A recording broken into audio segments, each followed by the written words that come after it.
ahead. This is Kathy True. It is. Okay. Guess Hey. what? I was, Yeah. we actually had multiple 513s on the line because we're acquiring so many Cincinnati listeners.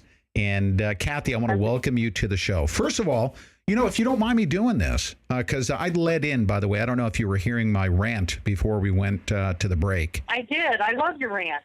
It's a perfect rant, okay? And I want to make sure that all of I believe it's a perfect rant because I want to make sure all of our listeners, okay, they're not sitting there thinking, oh my goodness, Pete, you talk about news items and you talk about the economy and this whole Teamster thing doesn't apply to me. Bull crap. What we're about to talk about applies to every single American, young or old, retiree or not. We must rally behind. And you know what? We're not even going to talk about your politics. We're not going to talk about whether or not you support Bernie Sanders or whether or not a Teamster, wants to support Bernie Sanders, which all of the labor unions, I guess, are putting their money behind their political candidate. We talk about a lot of politics. Let's set that aside because guess what? That doesn't matter. What matters right now is that everyone needs to recognize that they're tapping into a multi-billion-dollar retirement fund, and they're literally stealing money because of their mistakes they made on Wall Street, aren't they? Is that pretty accurate? Yes, that's exactly right. And that's what I really want. First of all, I want to tell you that I appreciate both you and Debbie for getting the word out there on this. And as far as I'm concerned, when it comes to this, you can rant all you want. Yeah, and we all need to be ranting. There's people that are not, even if you're non-union, the same thing can apply because all that's happening here, the only difference between a union pension fund and somebody who's losing their money in their 401k is that somebody's got their money in their 401k. There's just a smaller number of people that are getting ripped off and some of them get drowned out. Well, the International Brotherhood of Teamsters just so happens to have a $1 trillion fund that Wall Street has sunk their hooks into. And they said, oh my good, I'm not going to say that they made a mistake. They have literally raided the coffers of the International Brotherhood of Teamsters pension fund. Do you believe that? Right. Oh, wholeheartedly, most definitely. My big thing is I don't want people to be complacent on this because they really have to stand up now before this kind of opens the door up for this happening to their retirement also. Yeah. And now, Kathy, this is what I've understood. And by the way, I want to thank you for bringing this topic to us because we wouldn't have known about it. When you brought it to us, you actually are one of over 400,000 people that received a letter in the mail saying their income was going to be reduced. How much is your income being reduced? Mine is being reduced 65%. And since I've gotten that letter, I have lived and breathed trying to get this overturned. 65%. And when is that effective? Yeah. Oh, but you can afford losing 65% of your pay, right? What do you think? Well, sure. If I was this Nyland guy, if I made $660,000 a year, I think I could lose that much. But no, I can't. This is drastically changing the lives of everyone involved. Yeah. Now here's another important factor. The reason why everyone needs to support our retirees is because when you screw with the retirement savings, okay, and the contract that you had when you went to work, you said, okay, my employer is going to put aside a certain amount of money. I'm going to be able to plan for that for the rest of my life. After I can't, work anymore, or I retire from this job, I'm going to have that money set aside for me. Correct. Now everyone needs to recognize that retirees can't just go start all over again. You can't just. No, there are people out there, on 60s, 70s, that honestly, who's going to hire you at that age, especially if you have health problems? So these people are going to be put into extreme poverty now, and it's disgusting to me that our government can allow this to happen. Kathy, do you understand, based on your research, maybe you can add to this if you've researched more than I have. This is what I learned when I was at the local 100 meeting here in Cincinnati, is that is that the Central States Pension Fund, and everyone needs to hear this, okay? Because it doesn't just apply to Teamsters. It's let's say $1 trillion fund, and what they allowed was Wall Street banksters like Goldman Sachs and Northern Trust to get in there and start gambling with some of the money, and they lost in a big way. Their gambling losses were as a direct result of making irresponsible Wall Street moves. And they made mistakes in 2008. They lost billions of dollars, didn't they? Yes, they did. And the way that the understanding that I have of it is when they made a profit, they kept that profit. However, when they lost money, it came out of the pension. That perfectly said right there. That's what this is about, ladies and gentlemen. Everyone needs to recognize that. The profits have gone to Northern Trust and Goldman Sachs, but the losses are now on the backs of people like Kathy True. Right? Yeah. And the Tom Nyham, he actually lost $10 billion on his watch. He actually gave himself a raise for $32,000 in 2014, and he makes $660,000 a year. Managing the fund. Is that correct? Yes. Yeah. Wow. Now the legislation that is being passed. Here's another interesting thing, and I think you recognize what's happening here. They passed legislation. The Treasury says we're the government. We're going to come in and intervene. But I do believe that the Treasury, if managed properly, should be holding in trust the American people's money. That's the way it needs to be. That we are the government. The Treasury is. It's not the Federal Reserve. The Treasury is our bank. It's the people's bank. But the Treasury has said that if the Teamsters get together and they vote yes to have their income reduced by 65%, then that'll take place. If they vote no, well, it's actually irresponsible, and the Treasury will automatically take over and do the reductions anyway. Isn't that the way the vote is coming about? That is absolutely correct. I think it's Senator Portman has a bill that he is trying to get that changed, where that if you do not send your ballot in, it doesn't count as a yes. He is trying to get it changed that each and every ballot is counted individually. However, if no matter how many ballots are sent in, let's say that we say no on this, the Treasury still has the advantage to overwrite any of the votes. That's right. They can make that decision regardless of what the vote is. Now, listen, you don't And the bad thing is that, if you don't send your vote in, it's counted as a yes.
IRA, Correct. everyone's retirements, correct? Yes, that's absolutely right. So what do we need to push our legislators to do? Can I make a couple of quick suggestions after you put out your list? I've had a long conversation with the president of the Retired Banksters of Southwest Pension Committee, and I had several suggestions from him. I've had it out on Facebook to sign the petition. I've got, if you go to pensionrights.org, that will give you a wealth of information on how to fight this and who to talk to. Very important that everybody responds to the Treasury Department. The address should be on there also in the pensionrights.org. You can go on Butch Lewis's Facebook page, and it can give you a wealth of information there also. Yes. I urge everyone to sign these petitions. I urge everyone to call their senator, and I urge everyone to write to the Treasury Department and tell them their story, tell them what's going on. Yep. Tell their story, and if they're not directly impacted, they need to say, "Look, this could be happening to me. We must protect our pensioners." Well, Pete, our pension benefits should be just as secure as President Obama's and members of the Congress pensions are. I mean, they're protected. Their pensions are protected. Why aren't ours? Right, because somebody allowed Wall Street to come in and manage the funds, and they made some risky bets and they lost money. Right. That's why they need to stop that as well. They need to stop these investment houses from tinkering with the retirement savings of our pensioners. They need to stop that completely. Right?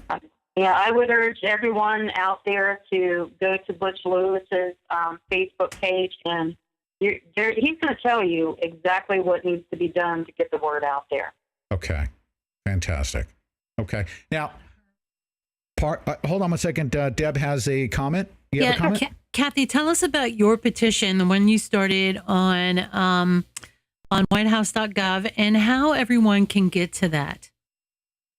Okay. The first petition that if you can go to petition.whitehouse.gov, and then you go to the search and type in pension. Follow the instructions. They're very simple. And after you do that, verify your email. And it's a very simple thing to do. I think you signed it, Deb. So I did. You know that it's very easy to do, but you have to remember to verify your email so it'll go through. Yep. It just takes a couple of seconds, literally. Yeah.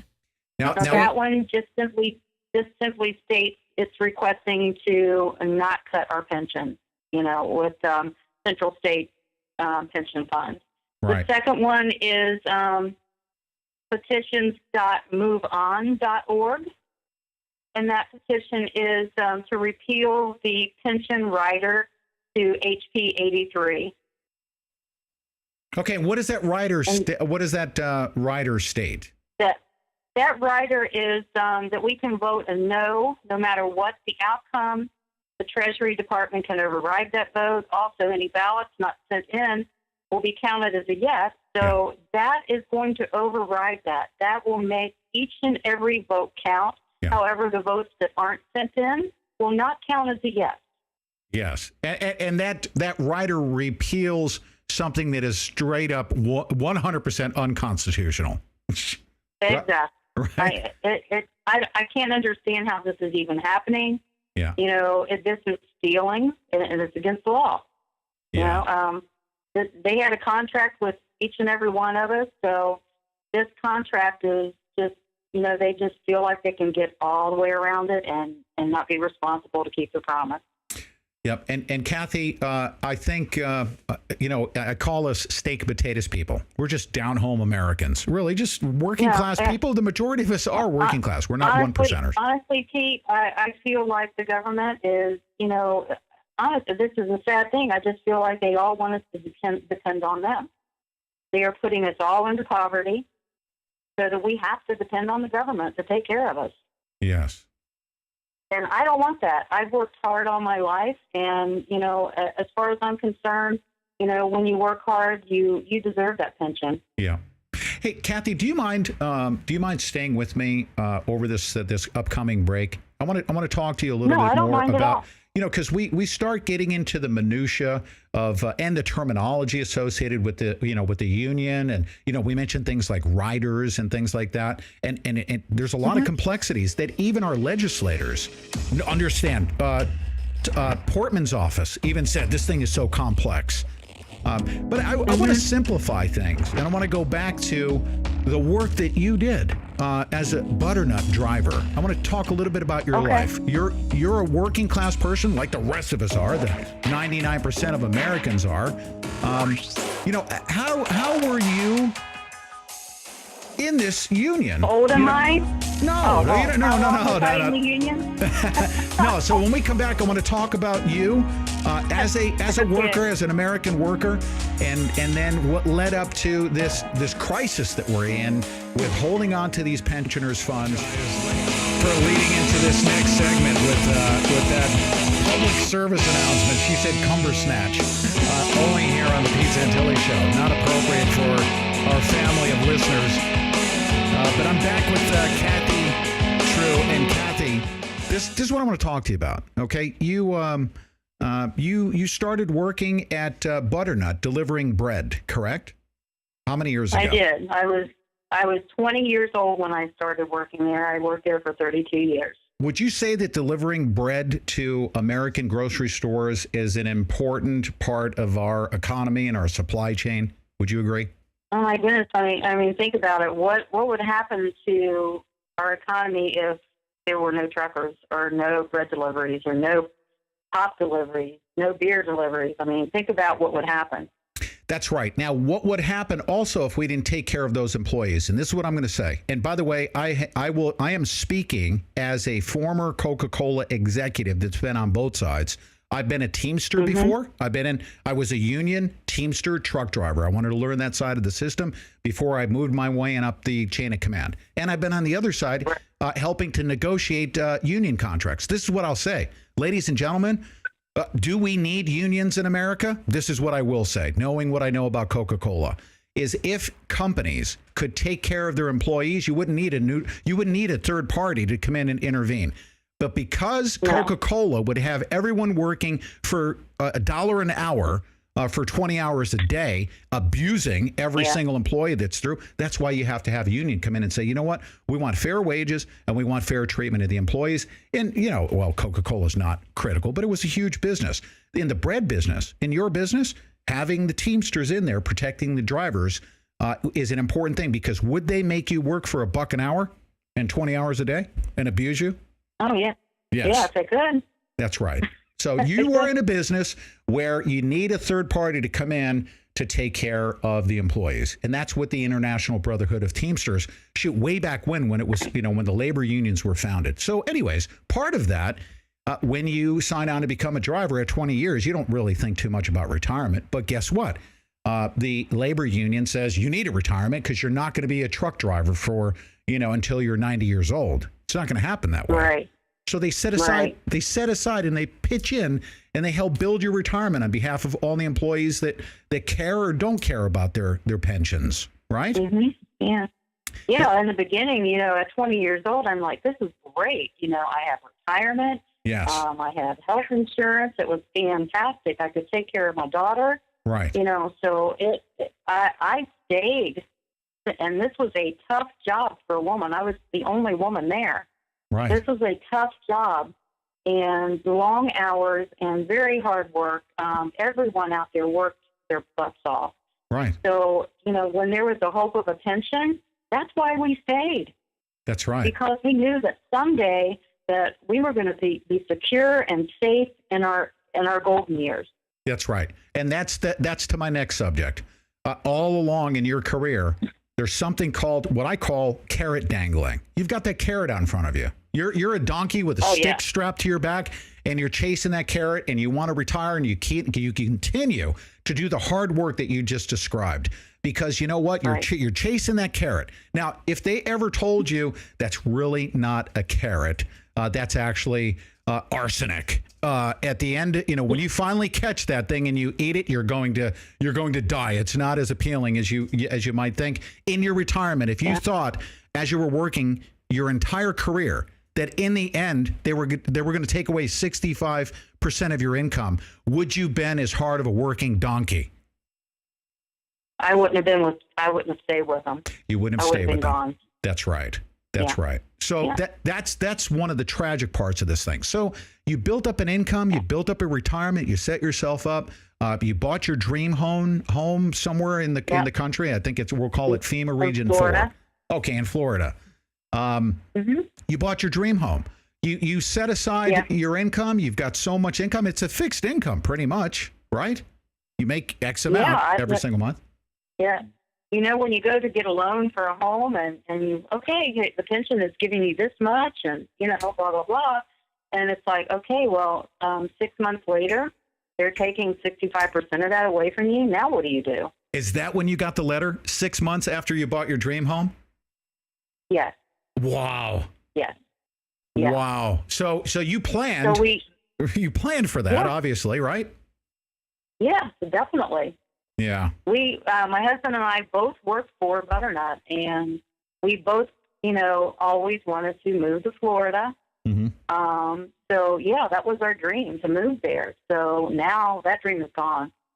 Yep, that's right. Now, if you don't mind, in the essence of time here, we've got about 10 minutes left in this segment, but we have some special callers on the line. One person who I met in person at the local 100 meeting, great guy, Tom. I think this is Tom. Tom, are you on the line? Hello. Tom, are you there? Is this Tom?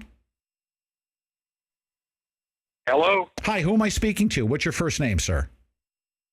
Tom Kreckler. Tom Kreckler. That's who I thought it was. Tom Kreckler, welcome. I'm speaking to Kathy True. I think you've been listening to everything we're talking about. This doesn't just. I sure have. This does. I want you to speak to our listening audience, and I want you to inspire them and get them to recognize this is not a Teamster issue. This is an American retirement issue that our retirees deserve to have their pensions protected. It was a contract that was formed long ago, and the banksters should not be able to come in and steal the pensioners' money the way they're doing that and reduce their income. Talk to our listeners about that. What they're trying to do right now is make us a poster child for all the other pension funds in America. They want to get ours fixed, get ours through first, and then everybody else is going to jump on board.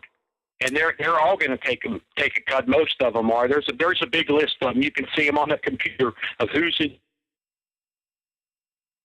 It's a long list of different pension funds that are in serious trouble.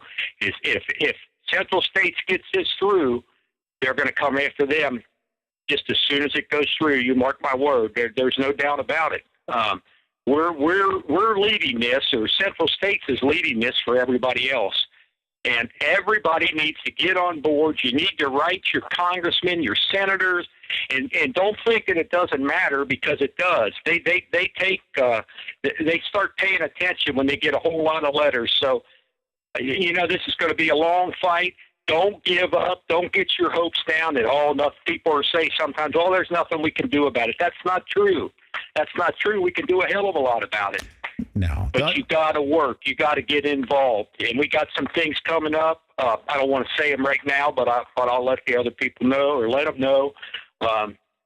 We're going to get some news coverage. Believe me, we're going to get some news coverage. We're going to probably have to do it the hard way, but we have a plan now. I was at a meeting in Cleveland Saturday, and they gave us some really good ideas on things to do, and we're going to do them here in Cincinnati.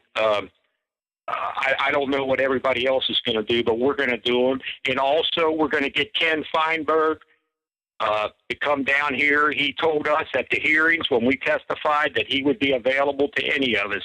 So we decided that we're going to try to bring him to Columbus. That way, everybody from the state, Akron, Toledo, will meet in Columbus. So hopefully we can get that done. We're working on that right now, and everybody stay tuned for that. But Tom, you got to keep your head up, man. You got to keep going. Now, Don't get disgusted. I know.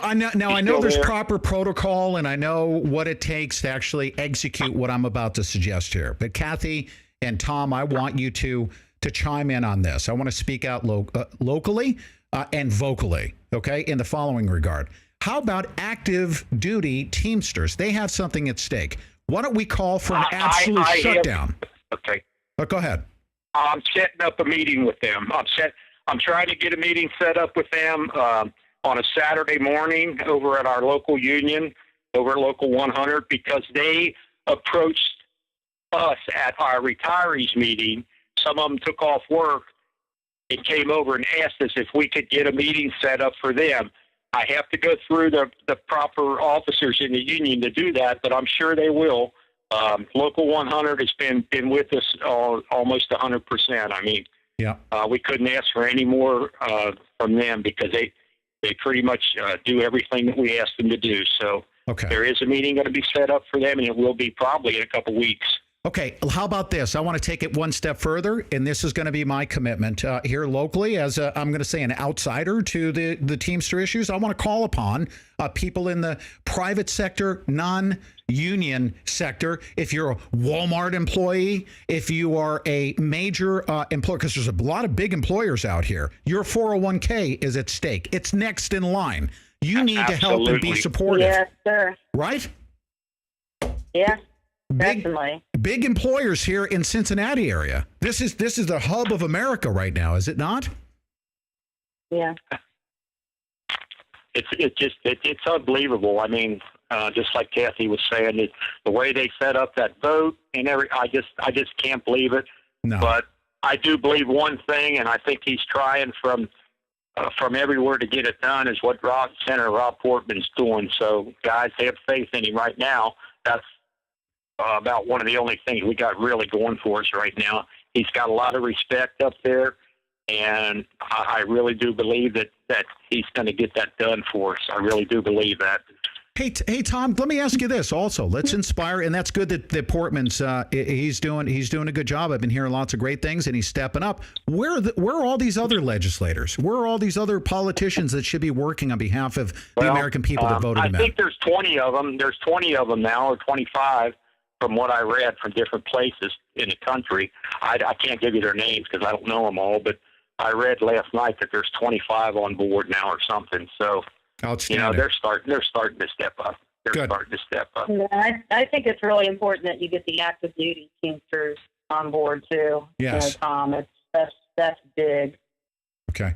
Tom, we're going to do that. That's going to Local 100 union meeting is the first Thursday in November, and hopefully word is out that a lot of the guys that are working come on over, and if they want to ask questions about that from the different barns around the city, if they want to ask questions about anything about the pension, we're going to have some pretty intelligent people there that can spit out the numbers to them and everything. So that's great. Hopefully that will get done, but if not, we're going to have one on a Saturday too. That's a definite thing. Okay, now Tom, I want to give you and Kathy, I want to give you both my commitment.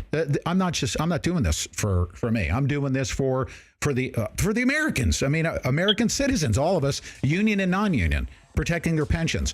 I want you to stay in contact with me. I want to get marching orders from you folks as to how we can help support your efforts to get the word out. We want to expose what has happened to your pensions. We want to expose the progress towards making sure that you get a good democratic vote, of course, when you vote yes or no. We want to make sure that we fully disclose what Goldman Sachs and Wall Street has done with your pension fund. So you tell me what I need to do to support your efforts, okay? Okay. Tom, thanks a lot for calling in. Okay. I think Butch Lewis might be on the line, or it's going to call too. And also, if you could talk to Leroy, he can really give you some figures that you might be interested in. I mean, he can spit them out to you. His name is Leroy Jones. We will. I have a guest. I have a guest coming up. This is what we're going to do. I'm going to bring you and Butch back on. He's listening right now. Next week, I'm going to bring you guys back on.